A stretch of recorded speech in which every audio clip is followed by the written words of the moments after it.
어제 또 있었던 게 그 모친 소유의 빌라와 관련해서 이게 약간 뭐 리모델링이 된 부분도 있고 예. 2개월 정도를 살고 나가면서 다시 이제 배우자가 들어가게 되는 뭐 맞습니다. 이런 식의 어떤 거래가 있다 보니까 사실 그렇게 단기 입주 거래는 흔치 않은 거잖아요.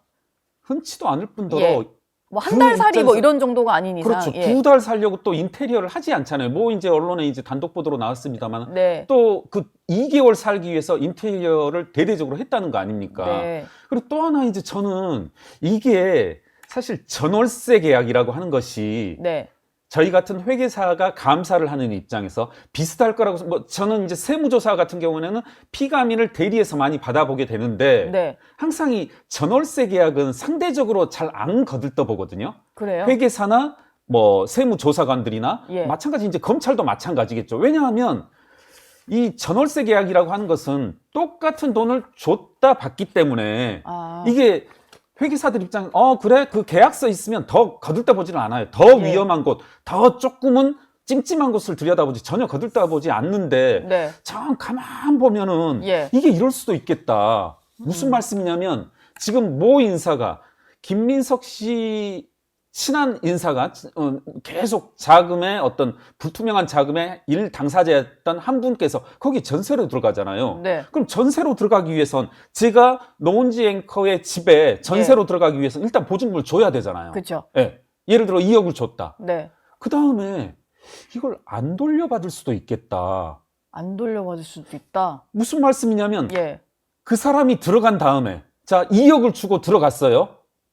그 다음에 입주한 사람이 누구냐면 배우자. 김민석 씨의 배우자란 말입니다. 네. 그러면 만약에 저한테 김경률이 애초에 노은지 앵커에게 줬던 2억은 돌려받은 증적이 없어. 그럼 뭐라고 또 말로 때울 수 있냐면 야 그거 김민석 씨 사모님이 김경률한테 2억 직접 줬다. 이러도 되는 거잖아요.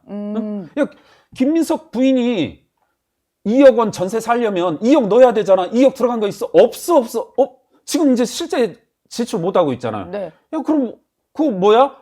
김경률한테 직접 줬어. 이런 알리바이가 성립되고 더군다나 김경률이 노은지 앵커에게 줬던 2억 원은 이분이 나갈 때 이분이 받을 수 있잖아요. 네, 그렇죠. 저는 이럴 수도 있겠다. 지금 이 부분이. 그래서 지금 계좌 정보가 입출금에 대한 어떤 계좌 내역도 없는 한에서는 상당히 다 의심스럽다. 그러니까 소명이 좀 더 돼야 되는데 어딘가에서 금전 흐름이 끊기는 부분이 있고 그거는 다 약간 이제 제출하지 않은 자료 안에서 다 벌어지다 보니까 실제로 우리가 확인할 수 있는 거는 뭐 말밖에는 없는 거네요. 그러니까 이제 자꾸 김민석 그 후보자 보고 제2의 조국이다 하는데 이러면 조국 씨가 아주 기분 나빠할 것 같아요. 왜요? 조국 씨는 예. 그래도 이 입출금 내역은 여하튼 어떤 경로로든 돌아다녔거든요. 예. 그래서 정말 전 좀 조국 씨에게 이렇게 깊은 뭐랄까요? 좀 동정심을 느껴본 적은 없습니다. 제2의 조국 하면 조국 씨가 상당히 기분 나빠할 네. 거다. 이건 뭐 더한 케이스다. 이런 말씀이셨습니다. 아마 당군 이래 이런 적이 없죠. 뭐 당군 때는 뭐 계좌 정보가 없을 수는 있지만 네. 뭐 이렇게 은행 제도가 도입된 이후로 이런 분은 없죠. 공적 자리에 제2의 뭐 1인지야 뭐 만인지상이라고 하는 총리 자리에 오르면서 아무 네. 계좌 정보 없이 자신의 재산 내역을 소명하겠다 하는 분은 김민석 후보자 말고는 없죠. 민주당에서는 계속 그 김민석 후보자가 지금 현재 시점의 재산이 한 2억 정도가 되다 보니까 청렴하게 살아왔다 이런 얘기를 한단 말이에요. 예. 그래서 돈이 훨씬 많은 국민의힘 의원들이 더 문제다. 그리고 뭐 이제 출판 기념회나 이런 걸 해놓고 제대로 재산 신고 안 했던 사람이라고 하면서 이제 권영세 의원이라든지 지난 정부 때 장관했던 정치인들까지 좀 거론을 하더라고요. 민주당의 그런 식의 공격은 좀 어떻게 보셨나요? 민주당의 어떤 뭐랄까요? 딱 능력치를 보여주는 것 같아요. 민주당의 능력이 딱 그만큼이고 재산 2억을 버는 사람에 대한 시각이 그런 것이기 때문에 그 이상 나갈 수는 없고 뭐 제가 그분들이 뭐 문제를 보고서 야 5 더하기 3은 얼마야? 자꾸 3, 3, 3, 4, 뭐 이런 사람들 보고 제가 뭐라고 하겠습니까? 예. 뭐. 예. 네. 아예 다른 뭐, 소리를 하는 사람들. 그렇죠. 뭐, 예. 이 재산 2억을 보고 청렴하게 살았다, 깨끗하게 살았다 하는 사람들은 뭐 믿음이죠. 뭐, 그분들이 그런 종교를 가지고 있다는데 제가 예. 뭐라고 하겠습니까? 사실 뭐 지금의 재산보다는 그동안의 어떤 재산 흐름을 좀 보자고 하는 건데 그렇죠. 자꾸 지금 재산이 그러니까 청렴하다 뭐 이런 논리여가지고.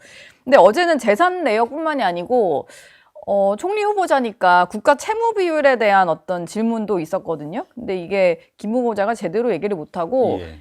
20에서 30% 정도로 알고 있다. 이렇게 얘기를 했어요. 근데 지금 1차 추경안까지 집행을 하게 되면 48.4%로 올라가는 상황이던데 이거는 조금 그랬거든요. 본인도 약간 좀 민망했을 것 같은데 뭐 대충 하더라도 한 40% 정도 얘기는 나올 줄 알았는데 너무나 예. 지금 이제 현실을 모르고 답이 나와서 이건 좀 어떻습니까? 총리 후보자로서. 사실 뭐 민주당 측에서 뭐 정책 청문회 하자 자꾸 뭐 사생활 뭐 이 재산 관련 내역이 사생활인지 모르겠습니다만은 사생활이라든가 이렇게 지켜야 할 영역들을 지켜내면서 하자는데 이런 것들이 질문으로 나올지를 예상을 못했다는 거고 또 한편으로는 김민석 후보의 약간은 공감이 가는 내용은 사실 지금 이제 본인의 재산 10억 비는 것에 대해서 소명할 것으로 이걸 배추 농사로 설명할까 주운 걸로 해야 될까 예. 토인으로 설명해야 될까 순전히 그런 생각밖에 없을 텐데 국가 채무 비율 물어보는 것은 조금 너무 과하지 않았나 뭐 그런 생각도 하게 됩니다. 본인 머리가 안 그래도 복잡한데. 그렇죠. 예.